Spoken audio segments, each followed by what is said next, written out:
This first document is, in fact, a document showing that the state of Arizona was not in compliance with the IDEA, which was the battle that Janet Napolitano, the Attorney General at the time for the state of Arizona, took on. This is part of the difficulties they had in reference to try and get Alyssa an IEP, because Arizona was very backward and one of the worst states in the union at the time.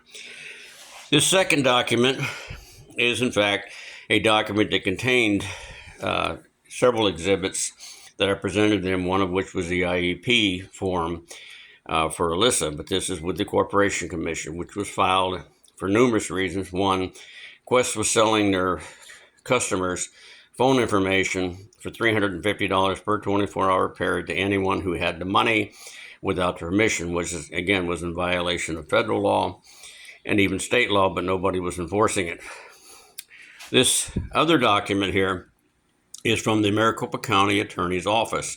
Their investigators seemed to find what Detective Anderson and his task force could not find, which was the fact that under the rules of 2001, and I might add that I actually handed a copy of that contract that Alyssa and I had entered into with Desert Financial in reference to her not being able to withdraw from her savings account any of that money without me being present in the government ID. Now, the second page on this is where the lady who was in charge then and one of the trainers, as you can see highlighted in yellow, in fact, told of that policy which existed at the time. Okay, these are important. This next one is just one of many documents and reports that I wrote to the city of Phoenix in my 5 or 6 year attempt to get to Phoenix PD, as the National Center for Missing Exploited Children did, to classify Alyssa as an endangered runaway so that they would assist me looking for her. And again, that day, May 17th, I was on the phone for over 20 minutes with that citizen helper for the Phoenix PD in order to try and convince him that I needed their help immediately because I was concerned for Alyssa's welfare. And part of that statement was the fact that a man tried to break into the house when my 2 daughters were home alone, which is also one of the primary reasons I put up the video cameras and set up the VHS, which again, both girls had access to this. You could have turned it off anytime they wished or desired. Okay, this is the second page of that document I wrote to Schoenfelder, trying to give them the details of basically what best I could from what I was trying to find out and investigate them. All of this was also going to a sergeant named Bob White, who was the head of the family unit at the time, and trying to work with me.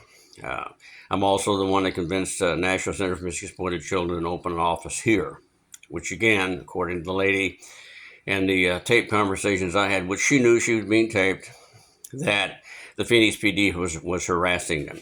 Now, this next document is the actual IEP form, a legal document, if you wish, when Alyssa was at Paradise Valley School District, to where she was set up for an IEP, individual education program.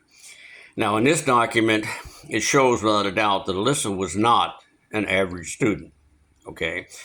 Whole family knew it. Everybody in the family, including Sarah, had helped Alyssa with her homework because this was just something that Alyssa, she was the only one out of 6 who had this difficulty.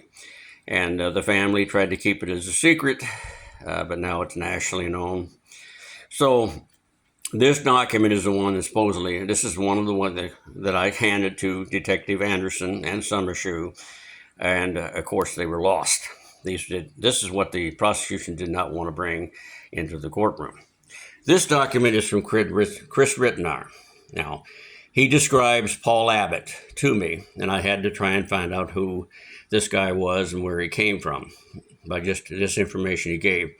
But the key is that Alyssa had told me she visited this guy and she told her dad she had to work late. Now, this is another document that was very well known. This is a document that was handed to Detective Anderson. All of which, folks, yes, I did record and videotape encounters with Detective Anderson because of his hostile from the beginning.